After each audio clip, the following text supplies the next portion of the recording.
We are back on the Rational Boomer podcast. Hopefully, your day is going well. It's Monday, start of a new week. Things are going to get a little crazy over this week. We know Donald Trump has bad days most days. Thursday is going to be a rough day because that's when Jack Smith is going to file a new briefing regarding his superseding indictments. And it's an oversized filing, 180 pages. And what's interesting about it is there'll be new evidence regarding his crimes in Washington, D.C., and the election interference situation. So that's coming up Thursday. Donald Trump does not want this shit exposed, especially just before the election. But he's a dumb motherfucker that put it off, and he put himself in the same situation. We got plenty of other stuff to talk about as well. Yesterday was kind of a low key day. My wife and I decided we watched the football game. It's rare that I watch a full sporting event anymore. I used to all the time when I was younger. I just don't have the feel for it anymore. That said, my wife and I went to this place called the Corner Bar. It's down by the University of Minnesota campus. Met a couple who are friends of ours, and we watched the game. And of course, the Minnesota Vikings won, which was a surprise to a lot of folks, but they're playing incredibly well. So people in this town are starting to get jacked up about it. But we know what the Vikings do. They get your hopes up and then they pull the rug out from under you. Maybe they don't do it this time, but so far it's been fun. The interesting thing about this corner bar place, it's a really nice place, sports bar, a lot of nice people in it. But what's interesting about this place is they have I don't know, B-level star that comes in from time to time. Um, you probably know who he is. He's a comedian. Nick Swardson. He's from Minnesota originally. You may have a place near here when he's in Minnesota. But the couple I was with kind of know him just because they see him all the time in the bar. And there was one time when my wife, who's a big fan of Nick Swardson, got a chance to take her picture with him. He didn't show up today. I'm sure he's got bigger things to do, maybe doing another Adam Sandler movie. I never met the guy, but that's kind of cool. And we had a good time. We sat there the whole game, had something to eat, to drink, hung out with the people, hung out with the crowd, and it was kind of fun. First time in a long time I've sat and watched a whole sporting event, but I got to admit, it was fun. It was fun. But we're headed into this new week. Now, this Monday show is always a hard show to do because we know there's a lot of stuff coming, but the only thing I can really talk about is what I knew of Sunday. And we know that Sunday doesn't typically have a lot of things going on. So we got to go over some things that we've already gone over. There are a few new things. And of course, I have some emails. So we'll get to the emails right off the bat and we'll get this bitch moving. First one comes from Charles. He says, "Hello, Mike. Are you following what is going on in Nebraska? The GOP is aggressively pushing to change how the state allocates its 5 electoral votes. The state does not use winner-take-all approach to awarding its electoral votes. Making the change will definitely benefit Donald J. Trump. In the 2020 election, he won 4 of the 5 electoral votes. Mike, the GOP is really doing its best to assure victory for him. Just look at the change Georgia made in counting its votes." Charles. Well, before you get too excited, I will tell you this with regards to Nebraska. Yeah, they're trying to change it, but I don't think they'll be able to accomplish that. And what you have to understand about Nebraska is this: it is mostly a red state. The Republicans typically win 4 of the electoral votes, and then there's one blue area by Omaha, the bigger cities, and that typically goes blue. And then they'll allocate uh, electoral vote to the Democrats. Now, what the Republicans are trying to do is make sure that if the 4 are red, then the other one is automatically red. So, what they're trying to do is add a net 1 electoral vote to their side. I don't think they'll be able to accomplish it. It's a little too short a time, and they're obviously flailing and kind of panicking at this point. But even if they do, I'll be perfectly honest with you. this isn't going to come down to one electoral vote. This is going to be a big win for Kamala Harris. And while I'd hate to see them steal this one electoral vote, I'm not that worried about it. And then you have Georgia. A lot of people worried about Georgia. You know, the hand counts, they're trying to delay things and create some chaos, as Republicans typically do. And these are the Republican legislators in that state trying to pull this off. And I know a lot of people are really worried about it, but here's what you've got to understand: everything they're doing or trying to do, the Democrats knew about this ahead of time because it's the same thing they tried to do the last time. Kamala Harris has hired 10 times as many lawyers to go after these situations and fight against these situations than they had in 2020. They know it's happening and they have top people in there trying to fight it. But here's what you've got to understand: Georgia is an important state. It's a battleground state, of course, but it isn't the most important state. There are two states that are the most important, and you've got to win one or both of them in order to win the presidency.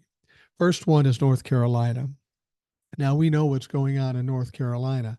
It might have been close at one point, but of course, this lieutenant governor who's running for governor, Mark Robinson, kind of fucked things up in that state. Donald Trump has said that he's his friend and that he's better than Martin Luther King. So Donald Trump is attached to this guy. They're worried about him losing the governor's race, which he most certainly will because he's a crazy fuck. But the national Republicans are a little upset about it too because they think he'll bring down the state when it comes to the presidential election, which is probably true. Now, Donald Trump did go to North Carolina to speak, and he was a wreck. After about 30 minutes, people started leaving. He didn't mention Mark Robinson at all. He just avoids shit he doesn't like to talk about or things that are uncomfortable. I think it's a fair bet based on the facts we know that Kamala will win in North Carolina. And then there's Pennsylvania. Keep in mind, Kamala Harris and Tim Walz is hitting Pennsylvania pretty hard. They also have the governor there, Josh Shapiro, who is very well liked, who's campaigning for them. Pennsylvania might be a tight race. I don't think it's as tight as it once was, but with all the factors going on and the amount of campaigning going on in that state, I think it's reasonable to think that Kamala could win that. Now, if Kamala wins Pennsylvania and South Carolina or North Carolina, shit's over. It's over. Don't worry about Georgia so much. I think they'll be able to shut that down. But even if they don't, that's not the important state. I think with the big win that we have coming, that things will be over before it even gets to Georgia at this point. All right. The next email. Hey, Boomer, longtime listener, first time reaching out. I love and appreciate everything you do. I enjoy listening to you and all the guests you have on. Everyone does an amazing job. I'm a blue dot in a red state of Ohio. If there are any fellow Buckeyes listening, please check your voter registration and vote yes on issue 1. Our corrupt Supreme Court sided with Frank LaRose to use confusing language on the anti-gerrymandering ballot initiative. I also found out a little information about that asshat racist Sheriff Zukowski. He's tied to the puke Attorney General Dave Yost and the asshole Bernie Moreno that's running against Sherrod Brown. So now we know why he still has his job. I follow a guy on Facebook who put everything on blast about the bitch-ass sheriff. If anyone is interested, look up the Bad Bruce exhibit. Pretty interesting. Thank you for everything you do, especially for bringing us Old Soul. What a beautiful and inspiring woman. Don't get me wrong, everyone you have on are amazing people, but Old Soul truly is what we all should strive to be. Can't disagree with you. Thank you, and have a wonderful day. JM at Blue Dot Gen X. Well, thank you, JM, and keep up the faith in Ohio. I think we might have some possibilities there. It'd be nice if we could flip that state. That would be another nail in the coffin for Donald Trump at this point. All right, the next one comes from Garage Door Jeff. We always like hearing from Garage Door Jeff. He says, "Hi, Boomer. I'm a couple of years older than you are, so you might not remember the show Car 54. Where are you?" Of course I fucking remember it. I maybe only saw it in reruns, but I saw that show, as well as a bunch of other weird sitcoms that are kind of obscure. Car 54 was popular for a time. It ran briefly in the early 60s, covering the misadventures of two cops. Now, one was Fred Gwynn, same guy who played Herman Munster on The Munsters. The other was a wonderful character actor, Joe E. Ross, playing Officer Tootie, who famously went, ooh, ooh, ooh, excitedly before saying something. Ooh, ooh, ooh. What if Jack Smith's brief includes incriminating information about sitting members of Congress? Wouldn't that be rich? Yeah, that'll be interesting. And as I said, that's coming up Thursday. Nobody knows what's in it. The Republicans are shitting their pants, and Donald Trump does not want this stuff exposed prior to the election for good reason. It's some damaging shit, even more damaging shit than we already have, which is fucking saying something. Now, even better if he used some creative license in the writing. Unidentified co-conspirator number 4 started her day like most others, doing preacher curls with 40-pound dumbbells while admiring her muscled arms in a Georgia mirror. I think we're talking about Marjorie Taylor Greene. Co-conspirator 7 was usually as grim as his death-like complexion during his morning routine, but on the morning of January 6th, the Ohio wrestler had an extra spring in his step. He knew today would be special. If that happens, I'm gonna bring cheeseburgers to celebrate. Okay, Boomer, thanks for what you do. Best, Garage Door Jeff. P.S. If you can reserve lunch while you're in D.C., I fully intend to drive where you are and buy you a cheeseburger. If you're too busy, I'll just shake your hand. Well, the only thing I'm required to do there is give this talk, and I don't know which day I'm going to do it. I believe I'm getting there the 7th and coming back the 10th. But that talk, maybe an hour at most, one day. So I'll have some time um, to meet up if we can work that out. I'd be open to that. That's fine. You don't have to buy the cheeseburger. I'm doing all right. I'm a big time fucking podcaster. Anyhow, thank you, Garage Door Jeff, and maybe we can meet up in early November. Now, this one I hope is a typo. It starts out, "Good morning, Bloomer. I just wonder how in Georgia are they going to count 11 million votes by hand? And what if Trader Trump asks for a recount when Kamala wins? Will that not hold up the certifying of the votes?" Um, yeah, it's going to slow things down and cause some chaos. But I think there is absolute laws when they have to be certified by. So if they want to play this fucking game, they're going to have to pick up the pace if they intend to not break the law. I don't know all the details of what's going on in Georgia. As we get closer to the election, we'll hear more about that. A lot of people are worrying about Georgia. I got to tell you, there's so much going wrong for Donald Trump and so much going right for Kamala Harris. I'm not worried about much. I'm feeling pretty good that this is going to be a decisive and a big win for Kamala Harris. So if one state has some problems, it may not matter. It may not matter at all. All right. The next one comes from Old Soul. She says, "Hey, Boomer, there's something about the Haitians in Springfield that no one is talking about.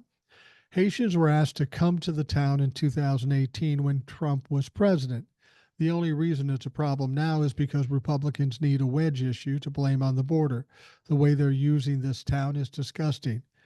They are here legally, and they were not just dumped here anyway." Anyway, did you see Vivek Ramaswamy took his used car salesman behind down to Springfield, Ohio? He went there for a town hall. Why is he hosting a town hall? He's fucking nobody. I said that, not Old Soul. Anyway, he said he met with the Haitian community and city officials. Both Haitians and city officials said he did not meet with them. I don't know why he had to lie about having a meeting with them. When a reporter asked why no Haitians were at the town hall, this is what Vivek said. Quote, I think there is a culture of fear. And I think the reason the Haitians aren't here tonight is not because they don't care about this, it's because they're scared. End quote. Well, of course they're scared. You motherfuckers have put the red meat eating, mouth breathing dumb fucks and you sick them on these poor innocent people. Of course they're fucking scared. Besides that, they don't know who you are, what you are, and they don't give a fuck about you. Email goes on to say, yeah, duh. I wonder why they're afraid of a Republican politician giving snake oil salesman's vibes.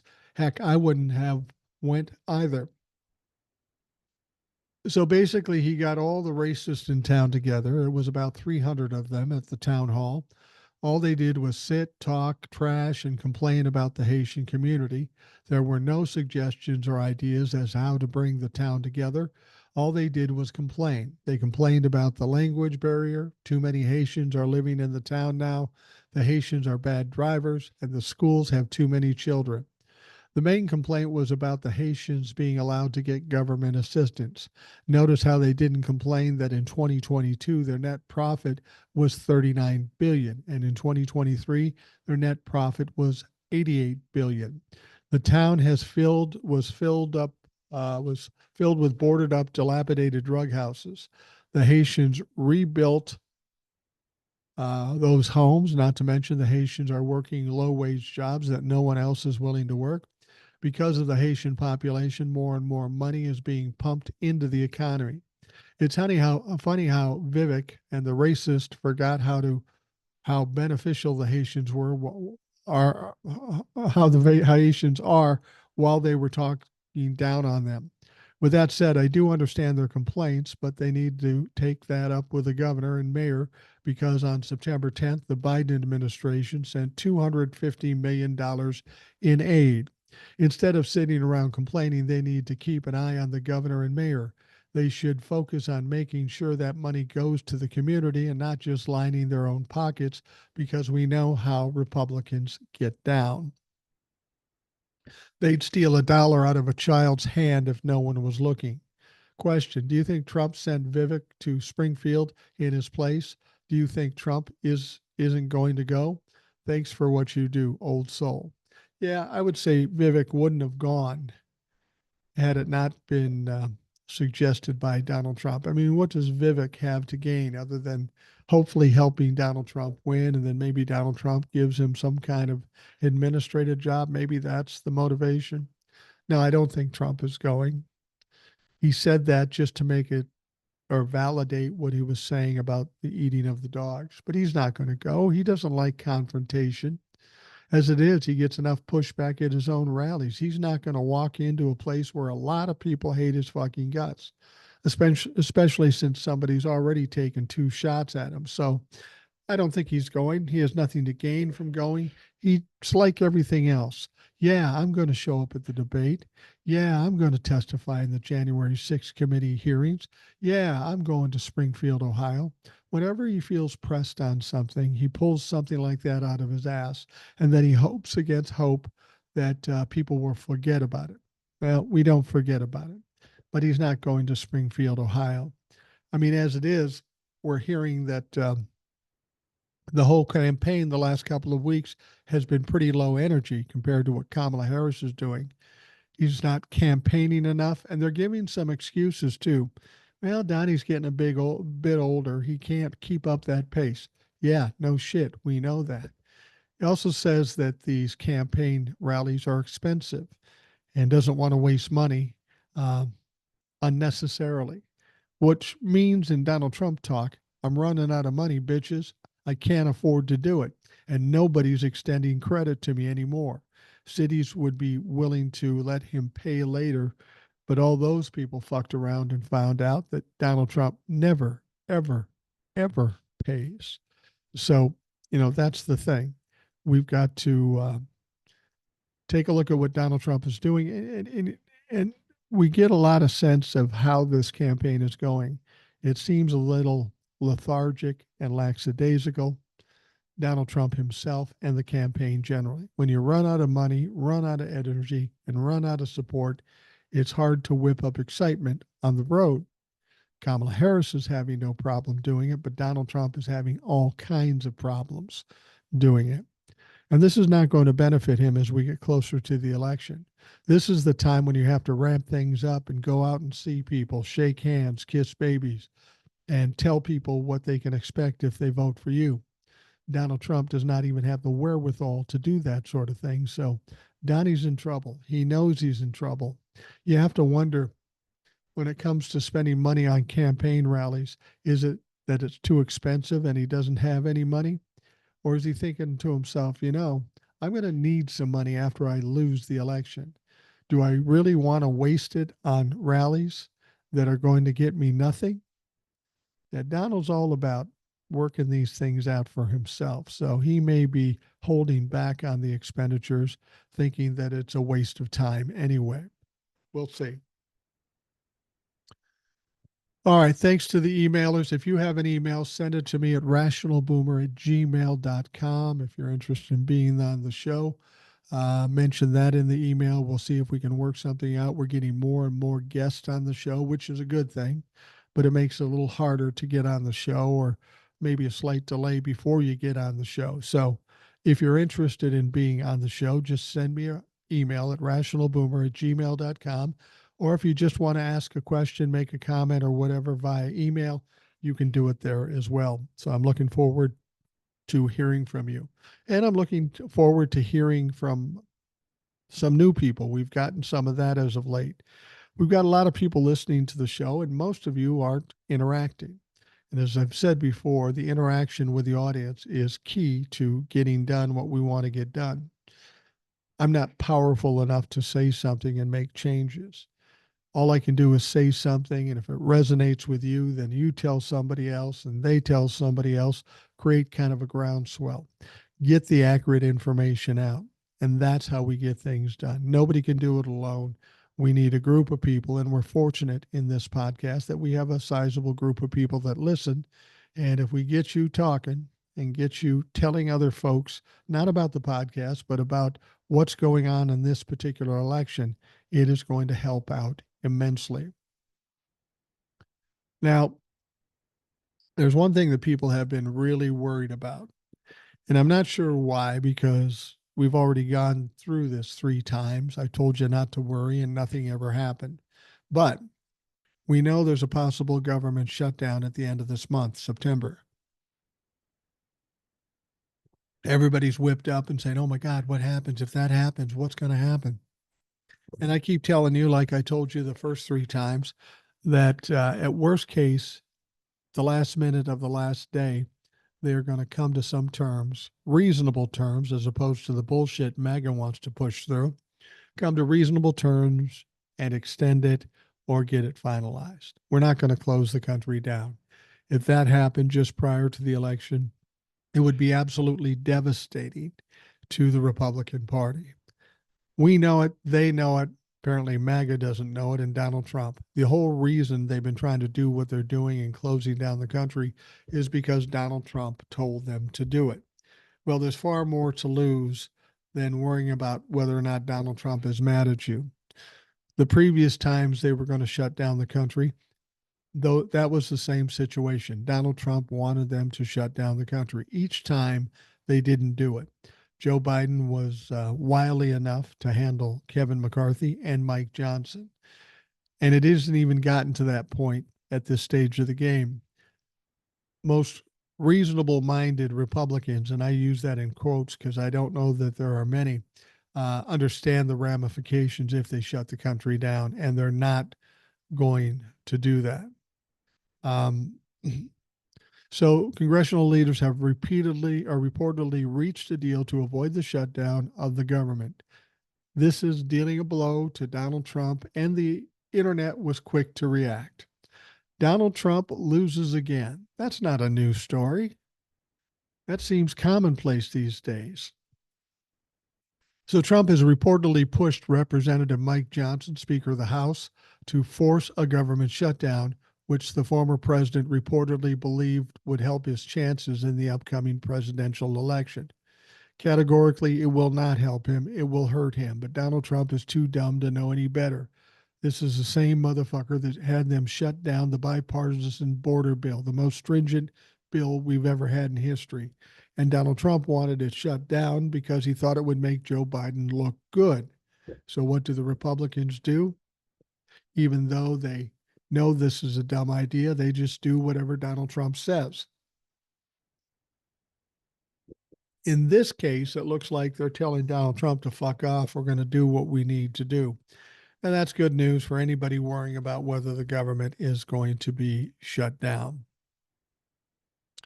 Now, that didn't stop Johnson from abandoning that approach to reach an agreement. In a letter to Republican colleagues, Johnson said the budget measure would be very narrow, bare bones, and include only the extensions that are absolutely necessary.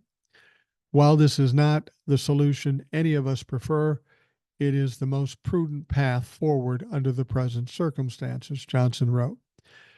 As history taught and current polling affirms, shutting the government down less than 40 days from a fateful election would be an act of political malpractice. I've heard people say that before.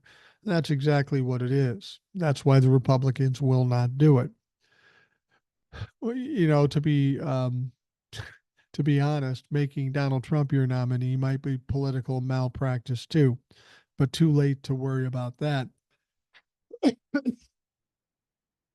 The internet was quick to react to the surprising news. One-time GOP insider David Frum, who worked as a speechwriter for former President George W. Bush, said in his response, Speaker Johnson bested Trump first on Ukraine aid and now on the shutdown.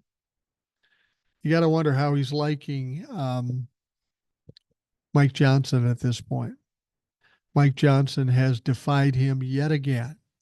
Former prosecutor Ron Flipkowski said, just as I predicted, weak, feckless, and incompetent Mike Johnson has just surrendered again to the Democrats after Trump forced him into public humiliation Republicans can't govern.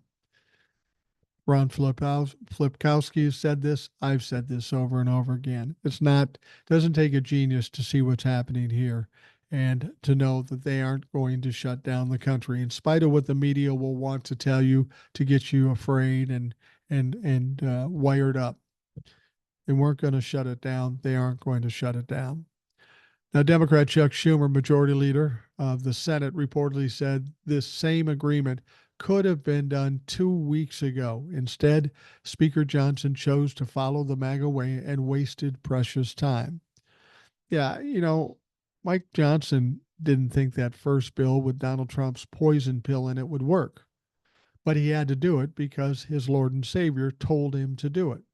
I think somehow, some way, Donald Trump thought he might be able to slip one by, but once again, he failed. Once again, he was wrong.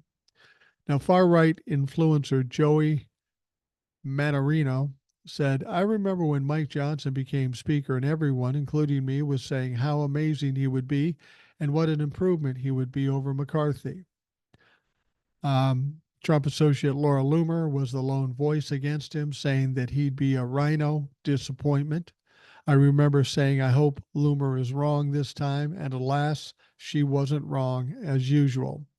Loomer herself said, I was right about Mike Johnson, and I see I was right about the GOP failing to protect our elections. No SAVE Act. Don't get your hopes up for the GOP, as we have seen the GOP only knows how to fail and disappoint. They can't even stop illegals from voting on our elections. Nothing has changed since 2020. The sooner you come to terms with the GOP's desire to drop the ball, the more grounded in reality you'll become.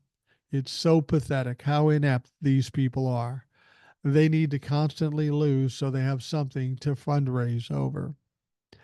Well, if she's supporting the Republicans, she's not a very good example of it. She's a kook. But have you noticed you haven't heard much from her as of late? I mean, she was all the rage for a time, and then there came out some rumors about Donald Trump and her having some kind of affair. I get a little nauseous just even thinking about it, but that's the case. And then all of a sudden, it all quieted down with her. She became a little more no longer out in front anymore, like Donald Trump wanted her to be. And it had to be hard for Donald Trump to get her to step back or just distance himself from Laura Loomer. But that's what he did. We'll see if that changes in the coming weeks as we head closer to the election. When things are going bad and his people aren't producing for him, don't be surprised if he unleashes her again to make some noise and piss off some people. Seriously, I see that happening, and it's just a matter of when, because as time goes by, day after day, it's getting harder for Donald Trump. He's becoming more desperate. He is flailing. He is going to do and say things that sound absolutely crazy, which in itself sounds crazy because he's already done that. But mark my words, it's going to get worse out of Donald Trump. He's going to say and do some absolute crazy shit. All right, we will take a quick break and we'll be right back. All right, we are back on the Rational Boomer podcast. We spent some time talking about emails and now some of the news at hand, some things we can look at that will be happening this week and what happened this weekend. You know, there's one strategy that Donald Trump employs in his campaign, and for the life of me, I can't understand it.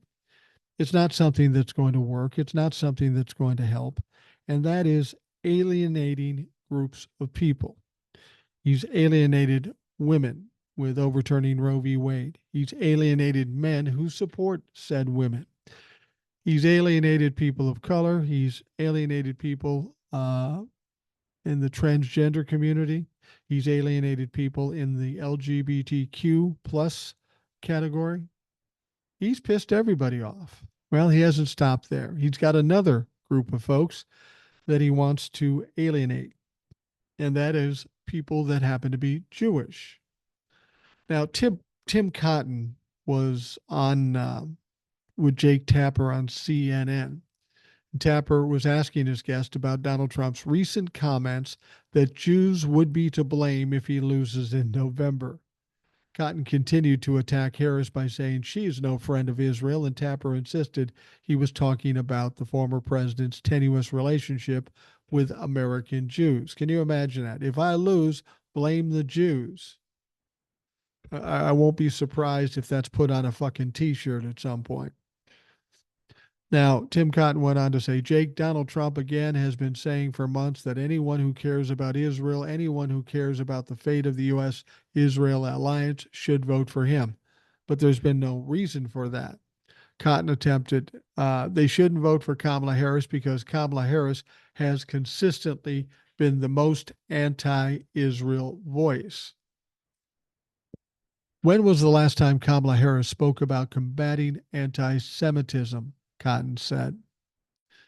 Then Jake Tapper made an interesting point. She said her husband is Jewish and is in charge of a group about combating anti Semitism in the United States. Exactly the opposite of what you just said, a flat out fucking lie. But she has consistently been opposed to what Israel needs to win, Cotton parried. Again, I keep talking about Jewish voters in the United States, and you keep talking about another.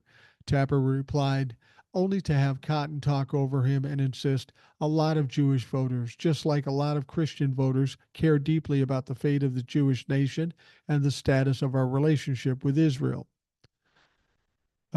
Tapper then asked, are you comfortable with him, Trump, blaming it on the Jews preemptively? And of course, he doesn't answer directly. He says, the point he is making is anyone that cares about the relationship shouldn't vote for Kamala Harris, so they should vote for him. And again, he's been saying things like this, not just at anti-Semitism events, but speaking to Christians who care about Israel as well for months, Cotton insisted. The only reason the Democrats have latched onto it is that a poll, and Trump Tapper goes, no, no, no. This is the first time he has ever said, if I lose, it will be the fault of Jews. And this is what they do. They keep trying to divert, distract, bullshit their way through. Trump's better for the Jews than Kamala Harris, but he doesn't point out why. There are no facts or figures or data that suggest what they're saying is true. All Kim Cotton's saying is Donald Trump said this, so it must be true, which is hard to take when you know that Donald Trump is a pathological liar. These people don't even have good arguments in these situations. They just say things and hope against hope that people believe it. Well, there'll always be some people, the base, that will believe absolutely anything that comes out of Donald Trump or any other hangers on mouse. They will believe it, but there's not enough of them to win an election. When you hear these things, there are the moderates, the independents that don't buy this shit. They're at a point where they can't stomach Donald Trump anymore. So it's not doing any good. They're not making any headway with this thing. Now, we talked about this Lieutenant Governor, Mark Robinson in North Carolina, who happens to be running for governor. We know that he posted some things on a porn website, like he's a black Nazi. He likes being a peeping Tom, that he thinks there should be slavery. It just goes on, and it's absolutely ridiculous. Now, the Republicans, Donald Trump included, have not fought back and pushed back on this guy. They aren't saying we agree with him, but they aren't saying that's a little crazy. But his own staff is starting to show what they're thinking. Top staff for the NC Lieutenant Governor, Mark Robinson's gubernatorial campaign, have resigned. It was announced Sunday amid a scandal that has rocked the campaign over the last week. So now you can understand why the national Republicans and the state Republicans said, you need to step aside, you need to step back. But he refuses to do that. He's going to stay in the campaign. And all the while he's doing this, he's getting even in a worse situation for winning that governor's job. And he's also taking down North Carolina for the presidential election. This guy, because his ego is so big and he has no fucking shame, he will take down the Republican Party, the presidential election, and even the governorship, or at least the campaign for the governorship in his state. Now, last week, CNN broke the news that the Republican candidate had posted multiple times over a decade ago on a pornographic website called Nude Africa, where he referred to himself as a black Nazi and voiced support for bringing back slavery. He also related graphic sexual stories on the forum about spying on women in locker rooms. He doesn't want men in locker rooms, transgender men in locker rooms, but he's happy to be a peeping fucking Tom. That's interesting, isn't it? It's okay for me to do these things, but nobody else can. Sounds so typical of the Republican Party. Now, Robinson and his campaign have denied the reports. Of course they have, claiming that the account cited by CNN does not belong to Robinson. I even heard Robinson suggest that it was AI. Well, good story, bro, but AI wasn't invented back in 2012, so it's not AI. On Sunday, the campaign issued a statement revealing the campaign manager, finance director, deputy campaign manager, and senior advisor have all resigned, and quoting Robinson and stating, these team members who have made the difficult choice to step away from the campaign, and I wish them well in their future endeavors. Yeah, I bet you do. Robinson reiterated his pledge to stay in the race following the resignation of his top campaign officials. My campaign will continue to focus on the substantive issues at stake in this election, building an economy that grows from Murphy to Manteo, cutting taxes and eliminating unnecessary red tape, removing politics out of our classrooms, and cracking down on violent crime and dangerous drugs, Robinson said in the statement. I was surprised he didn't mention trying to reinvigorate slavery. This guy honestly said this. Now, keep in mind, he's a very big African American man. He says, I'm for slavery. I'd like to own a couple. Dude, that's not how it works. If there's going to be slaves the way you want to be slaves, you're going to be a fucking slave. because it's all about race when it comes to slavery. Now, he added polls have consistently underestimated Republican support in North Carolina for several cycles now, and with a large portion of the electorate still undecided as we continue to ramp up our efforts across the state. I'm confident our campaign remains in a strong position to make our case to the voters, and we will win in November 5th. I don't have to fucking predict this. Robinson is not going to fucking win. He's going to get his ass handed to him. And he's going to hand over the state of New York or North Carolina to not Donald Trump, to Kamala Harris, without question. He's not going to win the governorship, and the Democrats have an excellent chance of taking North Carolina, which would be devastating to the Republicans in this upcoming election in November. All right, this one's interesting. This is kind of funny, but you would expect this out of the people involved.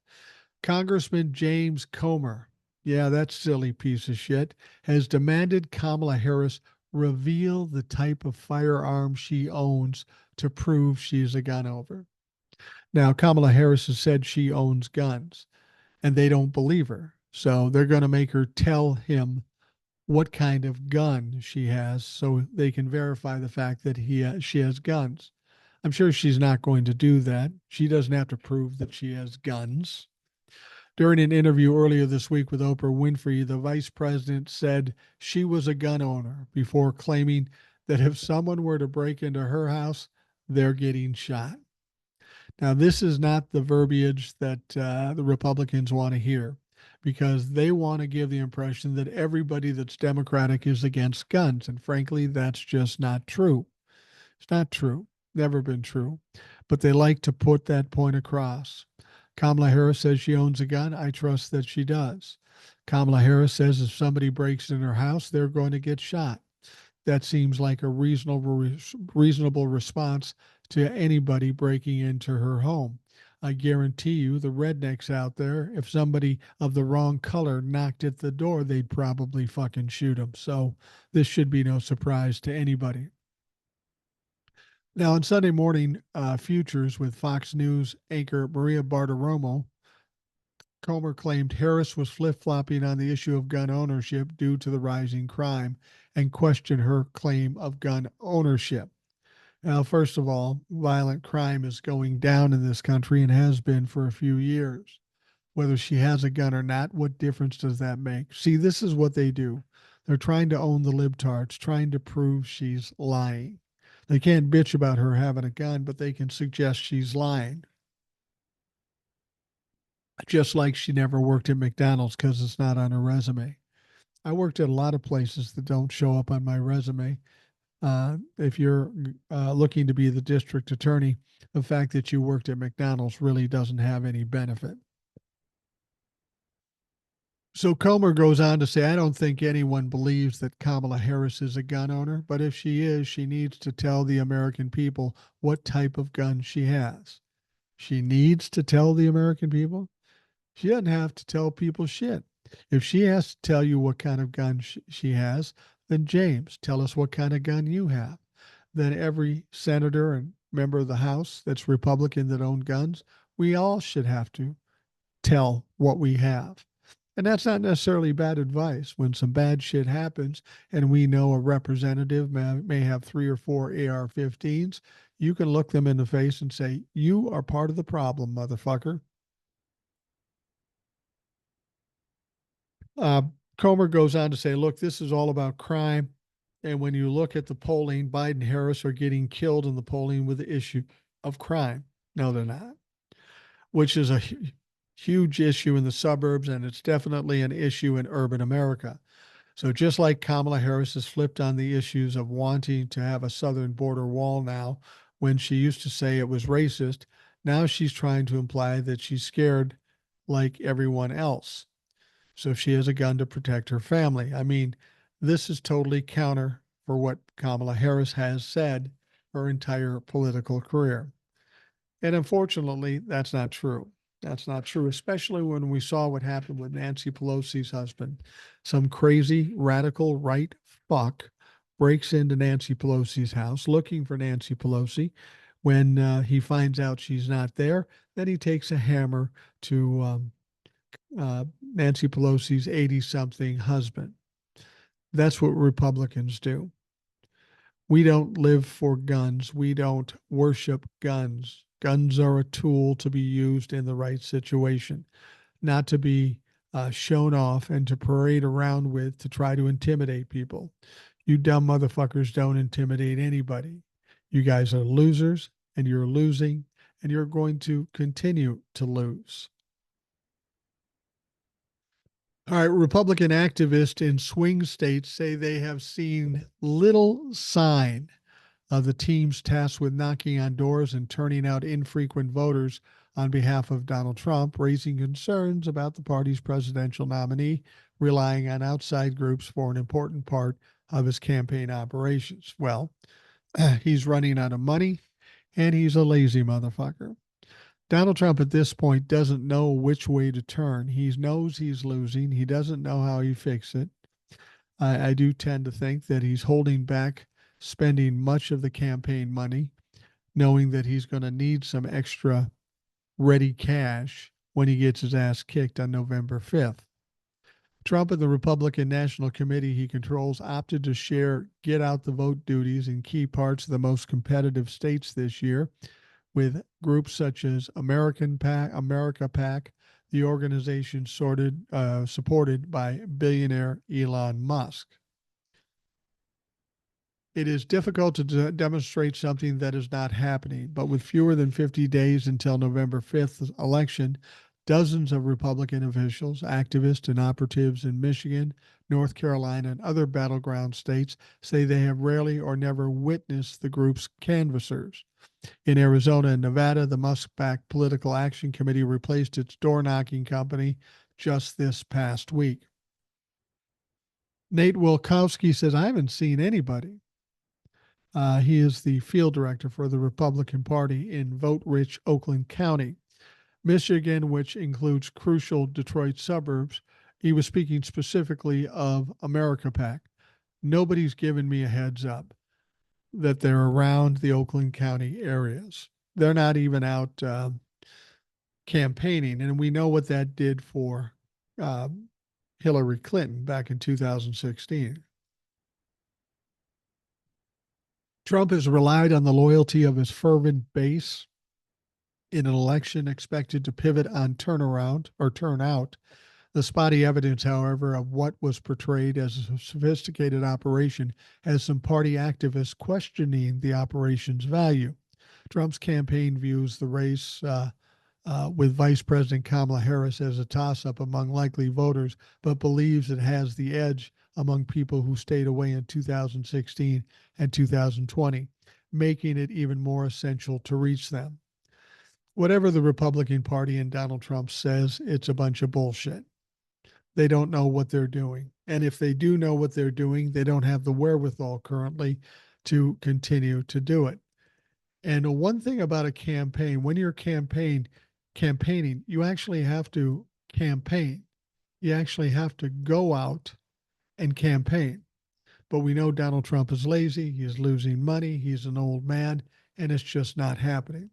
When you think about the November 5th election and you realize that Donald Trump is being lazy and not going out and doing anything, it's yet another point that tells me I'm right in terms of the election on November 5th, that it will be a decisive win, possibly even a landslide. I know a lot of people think I'm crazy for saying that, but the facts suggest that's what's going to happen. We'll have to wait and see what's happened. If I'm wrong, I'll say, fuck it, I was wrong. I'm not worried about being wrong. It doesn't upset me to be wrong. I've been wrong many times in my life.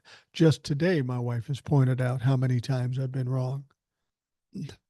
So if that's the way it ends up, I'll say, okay, I was wrong. Let's move on to the next thing. But I don't think I'm wrong here. I think Kamala wins in a big way, no question. Now, the work is particularly important in Michigan, where Trump lost by fewer than 160,000 votes in 2020, and where the GOP began the year mired in debt and fighting an ugly contest over the rightful state property leader. Um, I think it's going to be a lot worse than Donald Trump realizes. And I don't know if it's because he's just being delusional and that he's trying to convince himself, or that the people around him aren't telling him the truth. That's certainly possible. You don't want Donald Trump to go off the deep end, so you will do or say anything to avoid having that happen. I think a lot of the people around him are doing that. So maybe Donald Trump doesn't even have a clue. I mean, you could read a newspaper, you could watch a media outlet, you'd find out something different. Hell, if you watch Fox News, you would hear the polls are kicking Donald Trump's ass. Now, Michigan Republican Chairman Pete Hoekstra said he was told that America PAC canvassers had arrived in late August and were at work, yet nobody sees them. A spokesperson for the PAC said canvassers were in Michigan as well as Arizona, Georgia, Nevada, North Carolina, Pennsylvania, and Wisconsin, the 7 most competitive states. The spokesperson declined to say how many canvassers there were across the states. Megan Reckling, a Republican canvassing firm owner in Michigan, said she spotted 2 America PAC I'm sorry, I'm a little tired tonight, uh, and I'm a little slow. I'm starting to feel like Joe Biden did on that debate night. Anyway, PAC canvassers Tuesday in Oakland County, identifiable in blue polo shirts emblazoned with America. They're working an area that Reckling's own data showed to be one with low propensity voters, she said. They had, you could tell, a very pleasant exchange with a lady who answered the door and probably talked to her for 5 minutes, Reckling said. From what I observed, there were obviously engaging in direct conversations. Well, you identify 2 people. 2 people. And the Democrats have tons of people out there.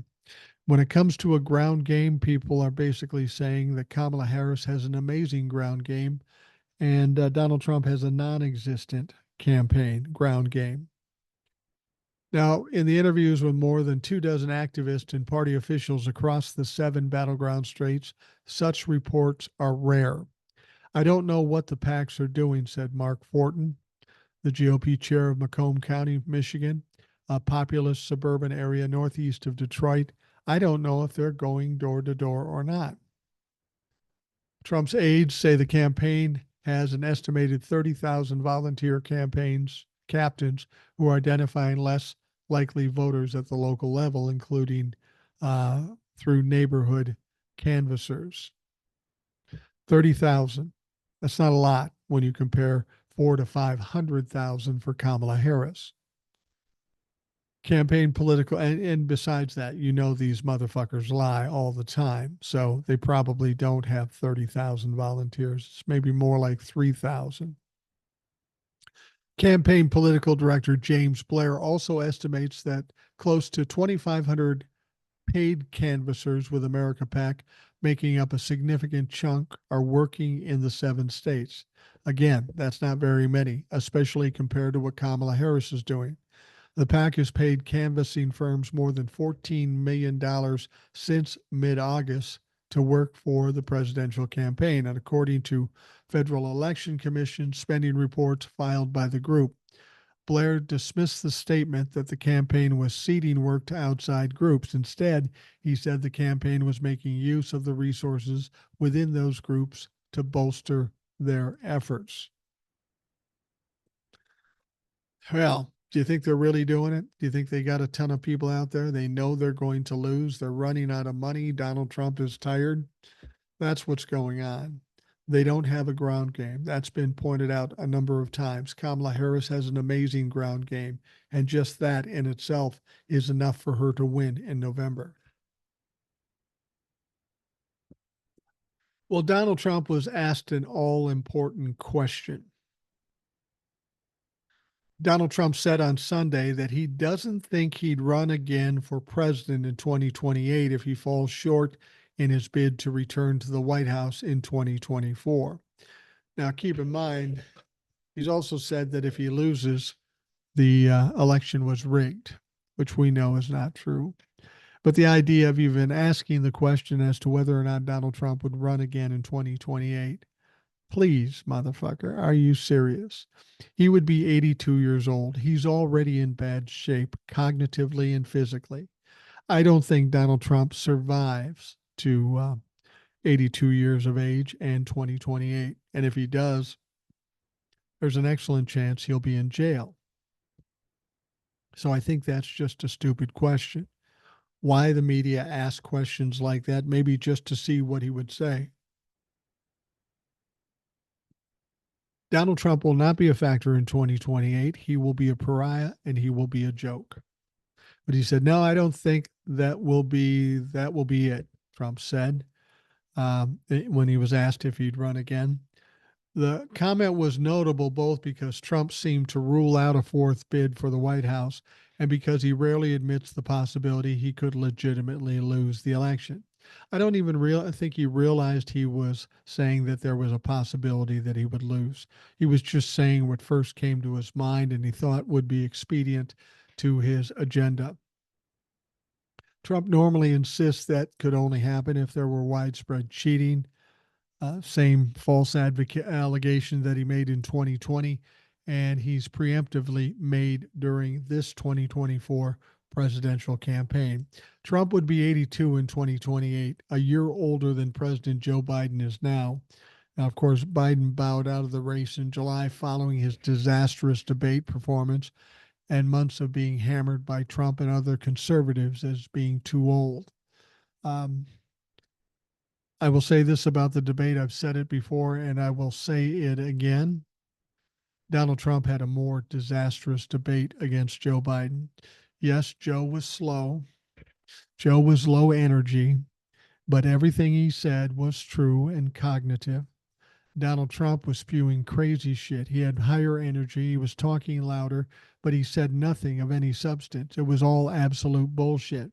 So to suggest that Joe Biden had a disastrous debate and Donald Trump didn't, that's just fucking wrong. That's not how it went down. Now, Atkinson interviewed Trump for her show Full Measure. Also, during the 22-minute interview, Trump defended his record on the coronavirus pandemic. He took credit for the development of the COVID-19 vaccines developed during his presidency, while also saying they're doing studies on the vaccines and we're going to find out if they're safe. See what I mean? I take credit for the vaccines, but now we're checking to see if they're safe. Well, Donnie, if you weren't sure if they were safe, why did you develop these vaccines if, in fact, that's what you've done? See, Donnie always contradicts himself. He makes himself look foolish, and he's not going to stop now. It's just who he is. There's one other topic we talked about earlier in the emails. A top Donald Trump ally is pressuring Nebraska Republicans to award all of their state's electoral college votes to the statewide winner, a late-stage rule change that could potentially help return Trump to the White House. Yeah, but we're talking about one electoral vote. I don't think they'll be able to pull this off at all. But even if they did, this race, this election is not going to be decided by one vote. There's going to be a waterfall of votes for Kamala Harris, and Donald Trump is going to be drips, drops, and drabs. Nebraska and Maine are the only states that split their electoral votes by congressional district, and both have done so in recent presidential elections. In Nebraska, which is solidly Republican, that means one of the state's 5 votes is competitive for Democrats. Again, it's one electoral vote. You need 270. I don't think it's as big an issue as a lot of people are trying to make it out to be. And I don't think the Republicans will be successful in accomplishing this where they get that extra vote. Lindsey Graham met recently with GOP lawmakers in the state to encourage them to make a change supported by the state's all-Republican congressional delegation and Republican Governor Jim Pillen. The change was discussed earlier this year, but lacked the votes to pass. Now, with Trump in an extremely close race against Democrat Kamala Harris, where every electoral vote matters, his allies are making another push. To my friends in Nebraska, that one electoral vote could be the difference between Harris being president and not. And she's a disaster for Nebraska and the world, Graham said Sunday on NBC's Meet the Press. Well, once again, Lindsey Graham sticking his weird nose in things he shouldn't stick them into. Like, for example, when he went to Georgia, he actually went to Georgia to try to convince Secretary of State of Georgia to find the 11,780 votes. Somehow, some way, Donald Trump got Lindsey Graham to step away from D.C., step away from his own state, go to another state, and try to implore this Secretary of State, Ravensburger, or Raffensperger, to find the 11,780 votes. Well, we know what they meant. We know that they wanted him to manufacture or somehow cheat to make it look like Donald Trump would win. We know that Donald Trump is going to be going on trial for that very same thing. We know that possibly Lindsey Graham will have some trouble down the road. He doesn't right now, but his name could crop back up. He's an unindicted co-conspirator. That doesn't mean he's not going to be indicted. It's just that he's currently a sitting senator in the U.S. Senate, and we're just before an election. We're expecting that after the election, we're going to see some more superseding indictments, and a lot of big names are going to be exposed for the criminality and corruption they've committed. All right, we are going to wrap up the Rational Boomer podcast. I hope you have a great day, and we will talk to you tomorrow.